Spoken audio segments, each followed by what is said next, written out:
آپ یہ بتائیں کہ آپ نے جب سے صحافت کو جوائن کیا اور ابھی تک آپ صحافت کا گراف کہاں دیکھتے ہیں؟ ہم اوپر جا رہے ہیں یا نیچے جا رہے ہیں؟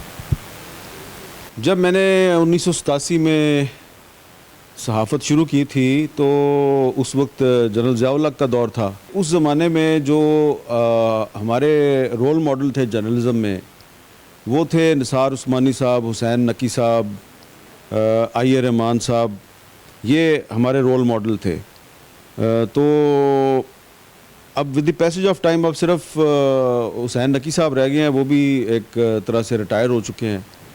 تو بڑے نام جو ہیں جن کو ہم آئیڈیلائز کرتے تھے وہ اب آئیڈیلز جو ہیں وہ ختم ہوتے جا رہے ہیں ہمارے. اب یہ ایک بڑا مسئلہ ہے کہ جو ینگ جرنلسٹ ہیں نا وہ اس کے لیے کوئی رول ماڈل نہیں ہے. اچھا، اس کی وجہ یہ ہے کہ جو پرنٹ جرنلزم ہے اس میں ایڈیٹر کا انسٹیٹیوشن ختم ہو چکا ہے.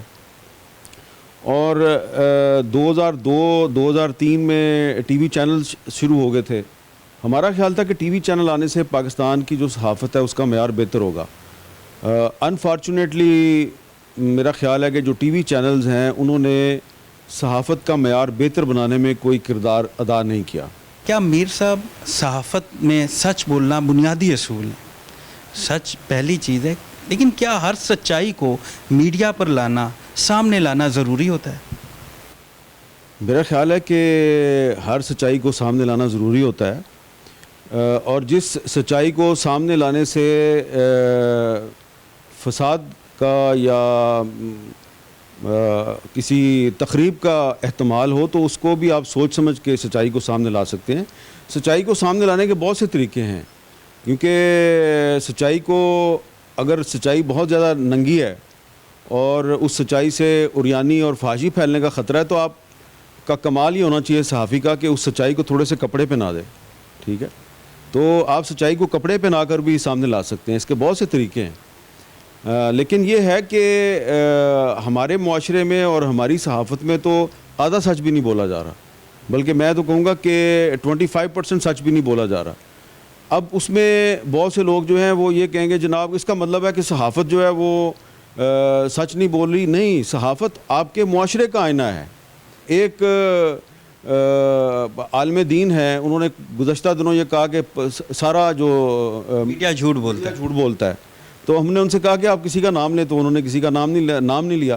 تو جب آپ میں کسی کا نام لینے کی جرت نہیں ہے تو پھر آپ صحافیوں سے توقع کرتے ہیں. اب مثلا میں آپ کو اپنی مثال دیتا ہوں. میرے ساتھ یہ اکثر ہوتا ہے کہ کسی ایشو پہ میں کوئی سٹینڈ لیتا ہوں یا میں کوئی ایسی بات کہہ دیتا ہوں تو میرے اپنے کولیگ جو ہیں، میری مینجمنٹ جو ہے وہ میرے سے کہتی ہے آپ ہمارا چینل بند کرا دیں گے، آپ کی وجہ سے لوگوں کی تنخواہیں بند ہو جائیں گی، آپ کی وجہ سے لوگوں کا چولہا بند ہو جائے گا، آپ تو اپنے آپ کو ہیرو بنانا چاہتے ہیں لیکن آپ کے ہیرو بننے سے بہت سے لوگ بے روزگار ہو جائیں گے. اس طرح بلیک میل کیا جاتا ہے. اچھا، میں کہتا ہوں میں نے اپنے چینل پر یا اپنے کالم میں تو ایسی کوئی بات نہیں لکھی. نہیں، آپ نے وہ فلاں جگہ پریس کلب میں تقریر کر دی تھی، وہ تقریر کا کلپ وائرل ہو گیا ہے، اس کی وجہ سے یہ ہو گیا، اس کی وجہ سے وہ ہو گیا. تو یہ ہوتا ہے. اچھا، اب اس میں ہماری صحافت کو کنٹرول کرنے کے بہت سے طریقے ہیں. اب اس میں ایک طریقہ جو ہے وہ یہ ہے کہ آپ اشتہارات کے ذریعے کنٹرول کرتے ہیں. ایک طریقہ یہ ہے کہ ایک ریٹنگ کا سسٹم بنایا گیا ہے، اس کے ذریعے بھی کنٹرول کرتے ہیں. اور وہ جو سسٹم ہے ریٹنگ کا وہ پاکستان کے 4-5 بڑے شہروں میں انہوں نے چند ہزار اور چند سو انہوں نے ٹیلی میٹرز لگائے ہوئے ہیں، اور اس کی بنیاد پہ وہ فیصلہ کرتے ہیں کہ کون سا چینل جو ہے یا کون سا پروگرام جو ہے وہ بہت پاپولر ہے. تو میں ہمیشہ سے یہ کہتا ہوں کہ یہ میڈیا کو کنٹرول کرنے کا ایک طریقہ ہے. اب آپ یہ جو لوگ میری بات سن رہے ہیں وہ یہ اب آرگومنٹ کریں گے یہ حامد میر نے تو اعتراف کر لیا ہے کہ پاکستان کا میڈیا کنٹرولڈ ہے. بھائی میں سچ بول رہا ہوں آپ کے سامنے، اس لیے کہ آپ سب خود کنٹرولڈ ہیں. آپ کو بھی کسی نہ کسی نے کنٹرول کیا ہوا ہے.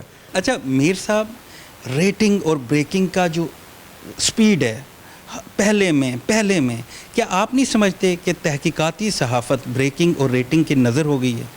نہیں، تحقیقاتی صحافت کبھی بھی ریٹنگ اور بریکنگ کی نظر نہیں ہو سکتی. آج بھی آپ دیکھیں کہ دنیا کے کسی بھی ملک میں کوئی بڑا اخبار جو ہے وہ جب کوئی ایک انویسٹیگیٹو سٹوری شائع کرتا ہے تو اس کو پوری دنیا میں پذیرائی ملتی ہے. میر صاحب دیکھیں جب ہم ریٹنگ کی بات کرتے ہیں بریکنگ کی بات اور بڑا پریشر ہوتا ہے رپورٹر پہ کہ فوراً خبر دیں تو ایک پریشر بھی ہوتا ہے پھر فوراً وہ خبر بریک کرتا ہے اور تصدیق بھی نہیں کرتا تو اس سے ہمارا معیار نہیں نیچے آیا. یہ تو میں دیکھیں میں تو شروع سے آپ کو کہہ رہا ہوں کہ اسی وجہ سے جو ٹی وی جرنلزم ہے پاکستان میں خاص طور پہ اس میں یہ جو ٹکر جرنلزم ہے اس کی وجہ سے رپورٹنگ کا معیار جو ہے وہ خراب ہوا ہے. اور اسی لیے میں سمجھتا ہوں کہ آج بھی اگر جرنلزم ہو رہی ہے تو وہ اخباروں میں ہو رہی ہے. گو کہ اخبارات کی سرکولیشن کم ہو گئی ہے اور اخبارات میں بڑے پرابلمز ہیں, لوگوں کو تنخواہیں بڑی مشکل سے مل رہی ہیں, لیکن جرنلزم ابھی بھی اخبار میں ہی ہو رہی ہے. میں تو اپنی صبح کا آغاز جو ہے وہ ٹی وی چینل اپنا بھی ٹی وی چینل کھول کے نہیں دیکھتا, میں تو اخبار پڑھتا ہوں. پرنٹ میڈیا, ٹھیک ہے نا, بالکل صحیح کہہ رہے ہیں. اچھا میر صاحب شہریوں کا یہ کہنا ہے کہ اکثر جو ٹاک شوز ہیں اس میں اپوزیشن اور حکومت کو بٹھایا جاتا ہے, لڑایا جاتا ہے اور وہ ایک دوسرے کو اپنے عیب اور کرپشن گنوا رہے ہوتے ہیں اور اینکر بڑا انجوائے کر رہا ہوتا ہے. تو یہ کون سی صحافت ہے, یہ کون سا طرز عمل ہے صحافت کا, کیا کہیں گے؟ یہ آپ بالکل صحیح کہہ رہے ہیں, لیکن میرا خیال ہے کہ یہ بات اب بڑی پرانی ہو گئی ہے اور جو شہری آپ کو یہ بات کہتے ہیں تو میرا خیال ہے کہ ان کے ہاتھ میں ریموٹ ہوتا ہے. تو کوئی بھی وہ کہتے ہیں کوئی بھی چینل لگاؤ ایک ہی روایت ایک ہی طرح کا فارمیٹ چل رہا ہوتا ہے, ایک ہی طریقہ کار. میں آپ سے اتفاق نہیں کرتا, اس لیے کہ آپ پھر اگر اتنے ہی تانگ ہیں تو آپ نیوز چینل نہ دیکھیں, آپ بی بی سی لگا لیں, سی این این لگا لیں, آپ کوئی انٹرٹینمنٹ کا چینل لگا لیں. یہ بات بالکل غلط ہے, یہ ایک فرسودہ آرگومنٹ ہے کیونکہ یہ آپ اپنے اختیار کی نفی کر رہے ہیں کہ آپ کے ہاتھ میں جو ریموٹ ہے آپ کہہ رہے ہیں کہ آپ مجبور ہیں. تو اگر آپ مجبور ہیں اور آپ نے پھر بھی وہی ٹاک شو دیکھنے ہیں تو پھر آپ اپنا علاج کروائیں نا, ٹھیک ہے نا. لیکن ابھی بھی ایسے کچھ ٹاک شوز ہیں جہاں پر آپ دیکھیں کہ جیسے ہی کوئی آپ کے پولیٹیشین جو ہیں حکومت اور اپوزیشن کے, جب وہ ایک لمٹ کراس کرتے ہیں یا ان کی آواز بلند ہو جاتی ہے تو اینکر بریک لے لیتا ہے. اور آپ جو ریٹنگ کا نظام ہے بشک فرسودہ ہے, اس پہ میں بہت زیادہ تنقید کرتا ہوں. آپ دیکھ لیں کہ جو لوگ لڑاتے ہیں وہ بہت پیچھے چلے گئے ہیں, ان کی ریٹنگ بہت پیچھے چلی گئی ہے. اچھا لیکن ایک بات میں دوبارہ کہنا چاہتا ہوں, وہ جن لوگوں کا آپ ذکر کر رہے ہیں نا اور آپ نے پھر مجھے آرگومنٹ دیا ہے تو یہ میں نے ان سے آرگومنٹ کیا نا, میں نے بھی آرگومنٹ اگر کیا ہے ان سے تو میں یہ کہوں گا کہ میری آپ کو جو بات ہے بہت بری لگے گی, لیکن تسی بڑے جھوٹے لوگ ہیں ویسے. ٹھیک ہے. اچھا میر صاحب جیسے ابھی آپ نے ذکر کیا کہ آپ پہ بھی پریشر ہوتا ہے اور آپ کے کولیگس آپ کو کہتے ہیں کہ آپ ہمارا چینل بند کروا دو گے, تو کیا پھر آپ اپنی سچائی پر ہی رہتے ہیں یا چینل کی پالیسی کو فالو کرتے ہیں؟ آپ اس حوالے سے ذرا ہمیں بتائیں. دیکھیں میں تو اب یہ صاف سی آپ کو بات بتا دیتا ہوں کہ میری پالیسی وہی رہتی ہے, لیکن مجھ سے لائیو پروگرام کرنے کی جو فیسلٹی ہے وہ لے لی جاتی ہے. میں ریکارڈڈ پروگرام کرتا ہوں, میں نے جو کرنا ہوتا ہے وہ میں کر دیتا ہوں.